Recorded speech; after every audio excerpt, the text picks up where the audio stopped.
What's up everyone, welcome back to the channel. I hope मेरे सब बच्चे बिल्कुल ठीक होंगे, मस्त होंगे और अच्छे से पढ़ाई कर रहे होंगे। ठीक है बच्चों, ये लेक्चर नंबर 46 है, चैप्टर 3 चल रहा है हमारा।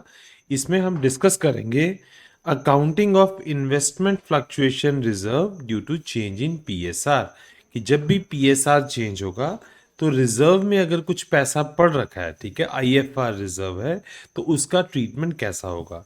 और साथ के साथ हम डिस्कस करेंगे illustration number 11 of TS Grewal volume 1, जो कि आईएफआर के साथ ही रिलेटेड होगा। ठीक है, चलो बच्चों जल्दी से कॉपी पेन निकालो, अब हम शुरू करते हैं। ठीक है,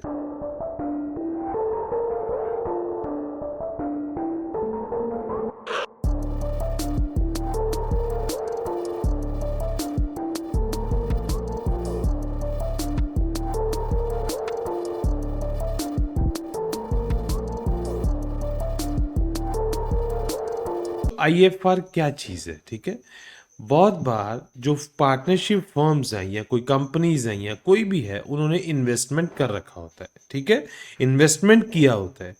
अब जो इन्वेस्टमेंट की बुक वैल्यू है वो तो कॉस्ट पे है ना, कि जितने पे इन्वेस्टमेंट करा था वो ही बुक वैल्यू लगी होगी। ठीक है, बट होगा क्या, वो इन्वेस्टमेंट की वैल्यू कॉन्टिन्यूसली फ्लक्चुएट करती रहेगी, कॉन्टिन्यूसली फ्लक्चुएट करती रहेगी। ठीक है बच्चों, उस फ्लक्चुएशन को हम तब तक रिकॉर्ड नहीं करेंगे जब तक कि पीएसआर चेंज नहीं होता। ठीक है, अब जब भी पीएसआर चेंज होगा, ठीक है, जब भी पीएसआर चेंज होगा तो वो फ्लक्चुएशन की बात आएगी। क्यों? क्योंकि जब भी देखो इन्वेस्टमेंट की वैल्यू बढ़ेगी, फॉर एग्जांपल, तो बेनिफिट होगा, कम होगी तो नुकसान होगा। ठीक है, तो अगर एकदम से कम ना हो जाए और नुकसान ना हो जाए, तो वो नुकसान को कॉम्पनसेट करने के लिए हमने कुछ प्रॉफिट का पोर्शन हमने डिस्ट्रीब्यूट कर रखा होता है आईएफआर में।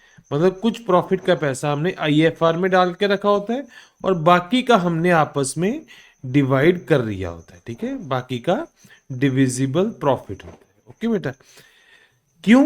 ताकि जब कल को इन्वेस्टमेंट की वैल्यू बुक वैल्यू से अगर कम हो जाए तो जो नुकसान होगा वो हम आईएफआर के थ्रू पूरा कर लेंगे। ठीक है, इसी वजह से हमने आईएफआर क्रिएट करके रखा होता है। अब जब भी पीएसआर चेंज होगा तो हम आईएफआर को देखो, आईएफआर क्या है, ये एक तरह से रिजर्व ही है। और रिजर्व कहाँ पे जाएगा, ये प्रॉफिट का पार्ट ही है। ये कहाँ पे जाएगा, ये कैपिटल अकाउंट में जाता है। बट हम एक बार देखेंगे कि कंपेयर करेंगे मार्केट वैल्यू के साथ। अगर तो मार्केट वैल्यू के साथ फ्लक्चुएट डिफरेंस नहीं है, फिर तो सीधे का सीधा कैपिटल में चला जाएगा। बट अगर कोई लॉस हो रहा है इन्वेस्टमेंट में, तो पहले हम आईएफआर से पैसा निकालेंगे। ठीक है, वो लॉस वहीं पे बुक होगा और बाकी का बाकी जो बैलेंस रह जाएगा वो हम दे देंगे पार्टनर्स को। ठीक है, एक बार हम डिफरेंट डिफरेंट केसेस लेके देखते हैं, तब आपको समझ आएगा। सबसे पहले market value equals to book value. For example, कि जितना इन्वेस्टमेंट का बुक वैल्यू रिकॉर्ड करा हुआ है आपने, मार्केट वैल्यू भी उतना ही है। अगर मार्केट वैल्यू भी उतना ही है तो कोई नुकसान नहीं हो रहा, पीएसआर चेंज पे कोई नुकसान नहीं है, तो आप जितने का आईएफआर में जितना पैसा पड़ा हुआ है वो पार्टनर के कैपिटल अकाउंट में डाल दो। तो आईएफआर के जो पैसा है वो कौन सा बैलेंस है, वो लाइबिलिटी है ना, वो क्रेडिट बैलेंस है, उसको क्लोज करना पड़ेगा, उसको डेबिट एंट्री कर दो आईएफआर की, और पार्टनर का कैपिटल अकाउंट बढ़ा दो। बढ़ाने के लिए ऑलरेडी क्रेडिट बैलेंस है तो क्रेडिट साइड एंट्री कर देंगे। ठीक है, एग्जाम्पल के तौर पे मान लो ए और बी दो पार्टनर हैं, 3:2, ये इनका पीएसआर था। इन्वेस्टमेंट ऑलरेडी फर्म ने कर रखा है 50,000 का, but book value is equals to market value है। ठीक है, book value market value same है, इट मीन्स कोई नुकसान नहीं हो रहा। तो आईएफआर में कितना पैसा पड़ा हुआ है, ये पड़ा 20,000। तो ये 20,000 का 20,000 हम किसको दे देंगे, पार्टनर्स के कैपिटल को हम दे देंगे। ठीक है, तो आईएफआर को हम डेबिट कर दें। ठीक है, इसको क्लोज कर दिया और ये पैसा 20,000 पार्टनर के कैपिटल में शिफ्ट कर दिया। अच्छा, ये 20,000 किस रेशो में बढ़ेगा, ओल्ड पीएसआर के रेशो में ये डिस्ट्रीब्यूट हो जाएगा। ठीक है, सेकंड केस लेते हैं बच्चों। Let suppose market value less than book value है। ठीक है, मतलब अब लॉस हो रहा है, बेसिकली अब लॉस हो रहा है, बट आईएफआर में काफी पैसा पड़ा हुआ है। मतलब जितना लॉस हो रहा है ना, वो आईएफआर से कम ही है। कमी है तो कोई इशू नहीं है, जितना लॉस हुआ वो आईएफआर के थ्रू ले लें और बाकी जितना आईएफआर में पैसा बच गया वो हम ट्रांसफर कर दें टू दी कैपिटल अकाउंट। तो फिर क्या करेंगे बच्चों, इसमें आईएफआर अकाउंट को तो डेबिट करेंगे, क्लोज कर दिया हमने इसको। तो अब जो इन्वेस्टमेंट है बच्चों, जो लॉस हुआ है, तो इन्वेस्टमेंट अकाउंट को हम क्रेडिट कर देंगे ना, बिकॉज इन्वेस्टमेंट अकाउंट का कौन सा बैलेंस है, वो है डेबिट बैलेंस, वो है डेबिट बैलेंस। अब इन्वेस्टमेंट की बुक वैल्यू हमें कम करना है तो हम उसको क्या करेंगे, क्रेडिट। तो हमने इन्वेस्टमेंट अकाउंट को कर दिया क्रेडिट, जितना अमाउंट था, और बाकी जितना बैलेंस रह गया वो हमने पार्टनर को दे दिया। सिंपल है बच्चों, ठीक है ना। बेसिकली हो क्या रहा है, जो लॉस हो रहा है ना वो पार्टनर्स को फेस करना पड़ रहा है। अब देखो एग्जांपल, कोई इन्वेस्टमेंट था जिसका बुक वैल्यू था 50,000, मार्केट वैल्यू हो गया 45,000, लॉस कितना हो रहा है 5,000 का। तो ये लॉस किसको बियर करना पड़ेगा बच्चों, पार्टनर्स को, ठीक है। अब देखते हैं आईएफआर में पैसा पड़ा हुआ था, ये भी तो पार्टनर्स का ही है 20,000, तो ये लॉस बुक करना पड़ेगा ना, पार्टनर्स को फेस करना पड़ेगा। इट मीन्स 20,000 में से 5,000 तो पार्टनर को नहीं मिलने वाला, ठीक है। बचा 15,000, 15,000 डिस्ट्रीब्यूट होगा, 15,000 डिस्ट्रीब्यूट हो जाएगा। अब आईएफआर अकाउंट हमने क्लोज कर दिया और इन्वेस्टमेंट की वैल्यू हमने घटा दी 5,000 से। मतलब हम बेसिकली देखो कर क्या रहे हैं, पीएसआर चेंज हो रहा है, पीएसआर चेंज हो रहा है। हम जो एसेट्स थे उनको मार्केट वैल्यू पर लेके आ रहे हैं, हम रिकॉर्ड कर रहे हैं अब उनकी मार्केट वैल्यू, ठीक है। अब नेक्स्ट एग्जांपल देखो बच्चों, fall in value is equals to IFR. मतलब आईएफआर में जितना पैसा पड़ा है ना, अब डिक्रीज भी एसेट में उतना ही आया है, उतना ही आया है। तो बच्चों देखो, डिक्रीज आया है तो लॉस तो पार्टनर को बियर करना पड़ेगा, जो रिजर्व का पैसा है वो भी तो पार्टनर का ही है, तो वो सारे का सारा उसमें अब चला जाएगा। इट मीन्स आईएफआर को डेबिट कर देंगे, वो अकाउंट बंद कर दिया, और इन्वेस्टमेंट को ये सिंपली आपका क्रेडिट हो गया, इन्वेस्टमेंट हमने घटा दी और सारे का सारा आईएफआर हमने डेबिट कर दिया, ठीक है। एग्जांपल देखते हैं, कोई इन्वेस्टमेंट था जिसका बुक वैल्यू था 50,000, मार्केट वैल्यू रह गया 40,000, मीन्स 10,000 का लॉस हो रहा है। 10,000 का लॉस है, पार्टनर को ही फेस करना पड़ेगा, बट आईएफआर में पैसा भी 10,000 ही पड़ा है, तो कोई इशू नहीं है, फिर तो सही हो गया। आईएफआर को डेबिट कर दिया हमने, डेबिट कर दिया, पार्टनर को कुछ नहीं मिलने वाला अब, तो इन्वेस्टमेंट को क्रेडिट कर दिया हमने, बिकॉज इन्वेस्टमेंट हमें घटानी पड़ेगी ना, इन्वेस्टमेंट को हम बुक वैल्यू पे लेके आ रहे हैं। तो इन्वेस्टमेंट अकाउंट का ऑलरेडी डेबिट बैलेंस होता है, बिकॉज वो एसेट है, तो उसको घटाने के लिए हम उसको क्रेडिट कर रहे हैं बच्चों। सिंपल है। चलो अब देखते हैं बच्चों, सेम आगे एक सेम देखते हैं। अब fall in value is greater than IFR, मतलब जितना डिक्रीज ज्यादा आया ना, आईएफआर में उतना पैसा ही नहीं पड़ा, पैसा नहीं पड़ा तो वो फिर पार्टनर के कैपिटल से निकालना पड़ेगा। अब आईएफआर भी कैपिटल है, कुछ तो आईएफआर से निकाल दो, अब जितना और रह गया अब आईएफआर से आप नहीं निकाल पाए बिकॉज उसमें था ही नहीं, वो पार्टनर के कैपिटल से निकाल दो। बट इस केस में बच्चों सारा काम होगा through revaluation account, through revaluation account, because इस केस में पार्टनर्स की जो लाइबिलिटी है वो रीवैल्यूएट हो रही है, ठीक है ना। अब एक बार चेक करते हैं बच्चों, एग्जांपल देखते हैं। देखो एक बार सिंपल जनरलाइज देख लो, fall in value greater than, ठीक है। हम क्या करेंगे, आईएफआर को डेबिट कर दिया, आईएफआर क्लोज हो गया। रीवैल्यूएशन अकाउंट बच्चों मैंने ऑलरेडी बता चुका हूं, just like your expense account है, ठीक है। तो वो अगर बेनिफिट होता है तो हम क्रेडिट करते हैं, अगर लॉस होता है तो हम डेबिट करते हैं, ठीक है। तो रीवैल्यूएशन अकाउंट को हमने डेबिट कर दिया जितना रह गया था, और बाकी फिर इन्वेस्टमेंट अकाउंट को क्रेडिट करके हम इन्वेस्टमेंट अकाउंट को अब बुक वैल्यू पे ले आए, इन्वेस्टमेंट अकाउंट को हम बुक वैल्यू पे ले आए। अब रीवैल्यूएशन अकाउंट को हमने क्लोज करना पड़ेगा, तो इसको क्लोज करने के लिए इसको क्रेडिट करेंगे और पार्टनर के कैपिटल को हम डेबिट कर देंगे।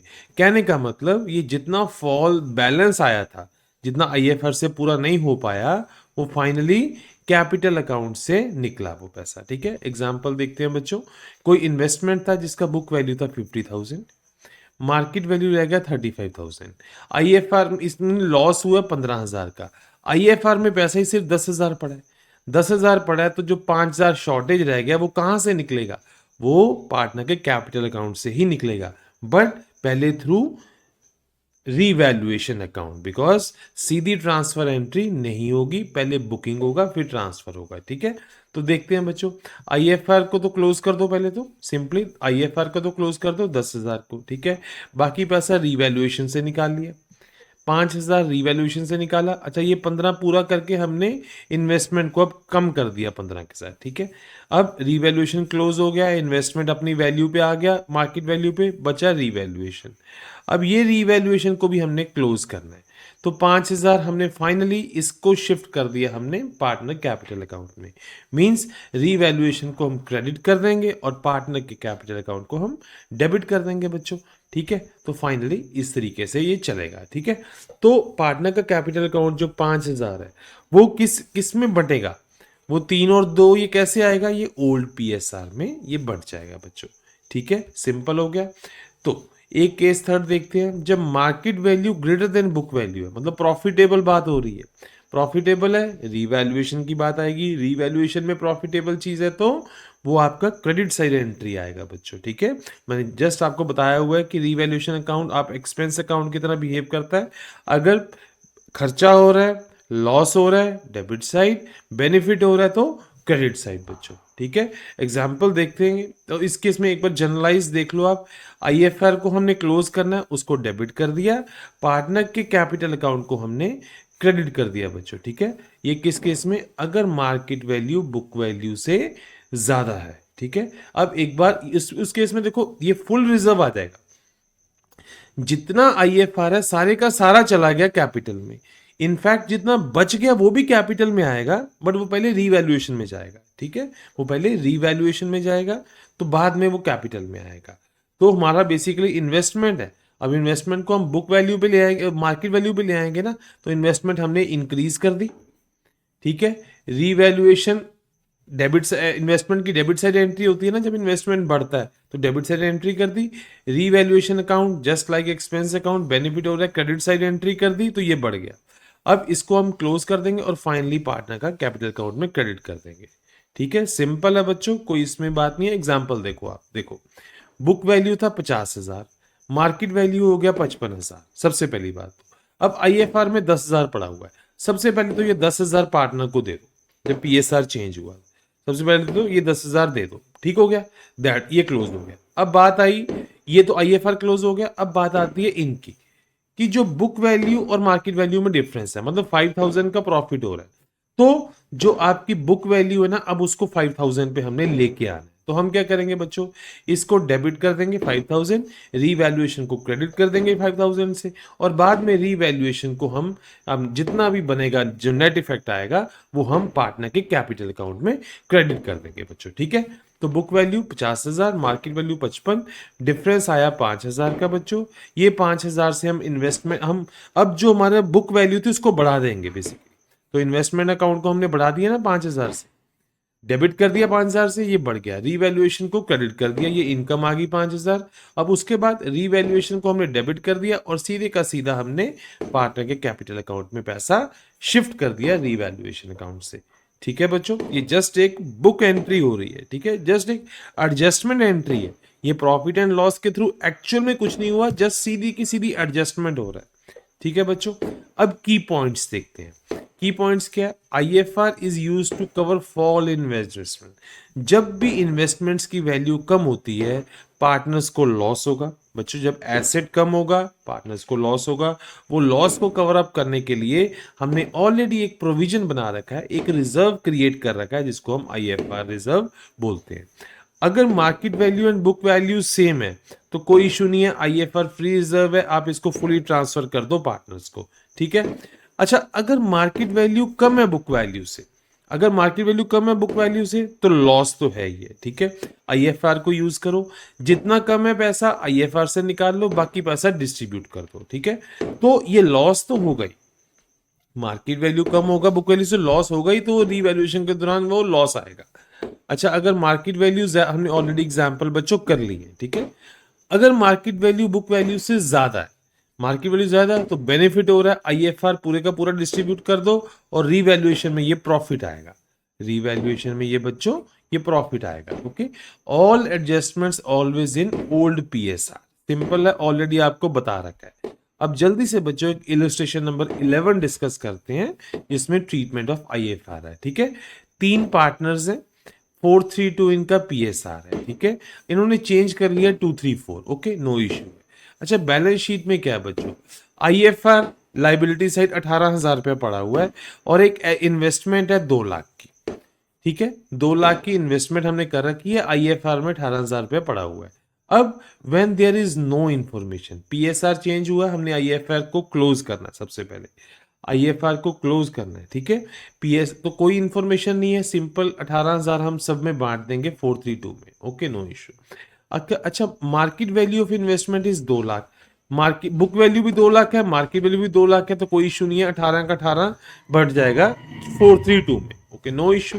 अच्छा, मार्केट वैल्यू होगी 1,91,000, इट मींस 9,000 का लॉस हो रहा है, 9,000 का लॉस हो रहा है, पार्टनर्स को फेस करना पड़ेगा, नो इशू। आईएफआर में 18 पड़ा हुआ है, तो 9 तो आईएफआर से निकाल लेंगे और जो 9 बचा बाकी वो 9 हम पार्टनर्स को बांट देंगे। अच्छा, जो 9 आप आईएफआर से निकालोगे ना, अब मार्केट वैल्यू ये है, आपको इन्वेस्टमेंट की बुक वैल्यू भी ये करनी पड़ेगी, ठीक है। तो इसमें एंट्री क्या आएगा बच्चों, देखो, इन्वेस्टमेंट अकाउंट को, आप इन्वेस्टमेंट अकाउंट को बेसिकली डेबिट होता है ना, तो ये क्रेडिट हो जाएगा, इन्वेस्टमेंट अकाउंट अब क्रेडिट हो जाएगा, बिकॉज आपने उसको उतनी वैल्यू पे लेके आना है। तो डेबिट किसको करोगे, रीवैल्यूएशन अकाउंट को, मतलब जितने इन्वेस्टमेंट्स हैं, जितनी एसेट्स और लाइबिलिटीज हैं, पीएसआर चेंज होने पे बच्चों उनको हम बुक वैल्यू, मार्केट वैल्यू पे लेके आते हैं, ठीक है, ओके। अच्छा, market value of investment is 2,18,000, 218 है बच्चों, देखो 2 लाख बुक वैल्यू है, 218 मार्केट वैल्यू, हम 218 पे लेके आएंगे इसको। सबसे पहले तो देखो नुकसान कोई नहीं हो रहा, आईएफआर का 18,000 पूरे का पूरा बांट दो पार्टनर्स के बीच में, ओल्ड पीएसआर के अकॉर्डिंग, नो इशू, ठीक है। अब जो 18,000 और प्रॉफिट हो रहा है, 18,000 का प्रॉफिट हो रहा है, ये भी बंटेगा, ये बंटेगा। अब देखो, रीवैल्यूएशन करेंगे, सबसे पहले इन्वेस्टमेंट की वैल्यू बढ़ा देंगे, तो क्या होगा बच्चों, इन्वेस्टमेंट अकाउंट डेबिट आ जाएगा, इन्वेस्टमेंट अकाउंट डेबिट टू, जो आपका कौन सा अकाउंट क्रेडिट होगा, रीवैल्यूएशन, रीवैल्यूएशन अकाउंट क्रेडिट, ठीक है।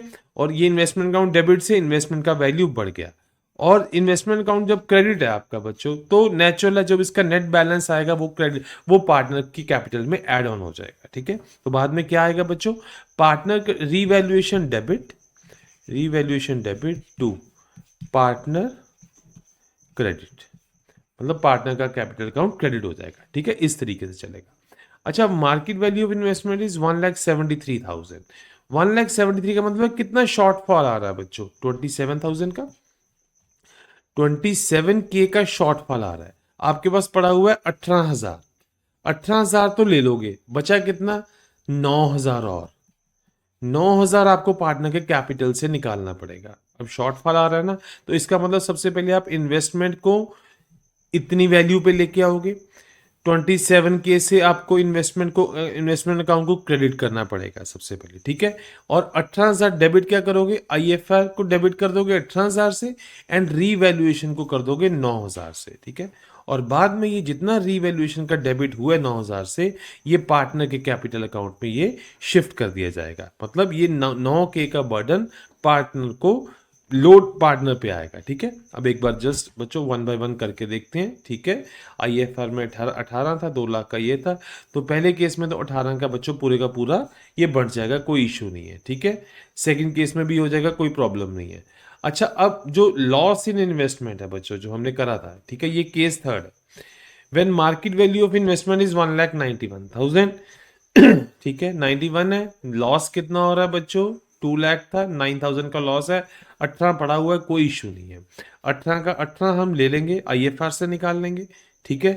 तो ये क्लोज हो गया, इन्वेस्टमेंट को 9,000 हमने घटा दिया, इन्वेस्टमेंट को बचा 9,000, वो हमने डिवाइड कर दिया बच्चों, ठीक है। ये थर्ड केस था। अब केस फोर्थ देखते हैं, मार्केट वैल्यू 218 है, मार्केट वैल्यू 218 है, सबसे पहले 18 तो क्लोज कर दो, 18 तो डिस्ट्रीब्यूट कर दो, कोई इशू नहीं है। अब 218 मतलब 18 और प्रॉफिट हुआ है, और प्रॉफिट हुआ है तो रीवैल्यूएशन में ले जाओ इसको, इन्वेस्टमेंट अकाउंट को डेबिट कर दिया, इससे क्या हुआ, एसेट बढ़ गया, एसेट बढ़ गया, और रीवैल्यूएशन को हमने क्रेडिट कर दिया। बाद में जितना रीवैल्यूएशन को क्रेडिट करा था वो हमने उसको क्लोज कर दिया, और सारे का सारा बैलेंस जो है वो शिफ्ट कर दिया हमने बच्चों, किसमें, पार्टनर्स के कैपिटल अकाउंट में, ठीक हो गया। अब केस 5 देखते हैं, लॉस, ये क्या है 1,73,000। 1,73,000 का मतलब है 27,000 का लॉस हो रहा है। 27 का IFR में कितना पैसा पड़ा हुआ है 18,000। 18,000 तो वहां से निकाल लेंगे। 9,000 पार्टनर को बियर करना पड़ेगा। ये भी वैसे पार्टनर का ही है 18, बट ये अब IFR में पड़ा हुआ है तो हम यहां से निकालेंगे। ठीक है, तो इसको डेबिट कर दिया। अब रीवैल्यूएशन अकाउंट डेबिट कर दिया 9,000 से। ठीक है, और इन्वेस्टमेंट को अकाउंट को हमने 27,000 क्रेडिट करके हम इन्वेस्टमेंट को मार्केट वैल्यू पे ले आए जो थी 173। Okay, no issue. Okay, then ये जो 9,000 था ये पार्टनर को बियर करना पड़ेगा। तो रीवैल्यूएशन अकाउंट को बच्चों क्लोज कर दिया हमने 9,000 से, उसको क्रेडिट करके, और जो पार्टनर के कैपिटल अकाउंट को डेबिट कर दिया ओल्ड PSR के अकॉर्डिंग। ठीक है ना। तो बच्चों इसमें हमने क्या सीखा कि जब भी आपका PSR चेंज होगा, जब भी PSR चेंज होगा तो हम इन्वेस्टमेंट्स, एसेट्स, लाइबिलिटीज को हम मार्केट वैल्यू पर ले आएंगे, जितना मार्केट वैल्यू होगा। ठीक है, तो जो प्रॉफिट एंड लॉस है, जो प्रॉफिट एंड लॉस है वो पार्टनर के कैपिटल अकाउंट के थ्रू होगा। ठीक है, अगर तो रिजर्व में अगर तो रिजर्व के थ्रू एडजस्ट हो जाए तो वेल एंड गुड है, नहीं तो जितना बकाया रह जाएगा वो हम पार्टनर के कैपिटल अकाउंट से करेंगे। ठीक है, तो ये था बच्चों एक बहुत ही शॉर्ट टॉपिक जिसमें हमने इन्वेस्टमेंट फ्लक्चुएशन रिजर्व का ट्रीटमेंट करा है। बच्चों ये कुछ खास नहीं था ये टॉपिक, बट स्टिल ये इम्पॉर्टेंट है। ये रिजर्व क्यों क्रिएट करा जाता है कि जब भी फर्म को ये डाउट हो कि जो उसने इन्वेस्टमेंट कर रखा है तो कल को उसकी वैल्यू कम ना हो जाए। अगर बच्चों कम हो जाएगी तो जो लॉस है वो पार्टनर को फेस करना पड़ेगा। उसके लिए हमने एक रिजर्व क्रिएट करके रख दी है स्पेशल। ठीक है, और कुछ नहीं है बच्चों, ये बिल्कुल सिंपल टॉपिक था। आई होप ये आपको अच्छे से समझ आ गया होगा। कोई भी डाउट रह जाए आप बच्चों कमेंट सेक्शन में पूछिए, मैं उसका आंसर करूंगा। और अगर आपको ये वीडियो अच्छा लगा हो इसको लाइक करें एंड अपने फ्रेंड्स एंड फैमिली के साथ शेयर करें बच्चों, सो दैट वो भी इसका बेनिफिट उठा सकें। और चैनल को सब्सक्राइब करना ना भूलें क्योंकि यही हमारी मोटिवेशन का सोर्स है और इसी से हम और नई नई वीडियोस बच्चों लेके आते हैं। ठीक है, थैंक यू सो मच और मिलते हैं अब नेक्स्ट वीडियो में।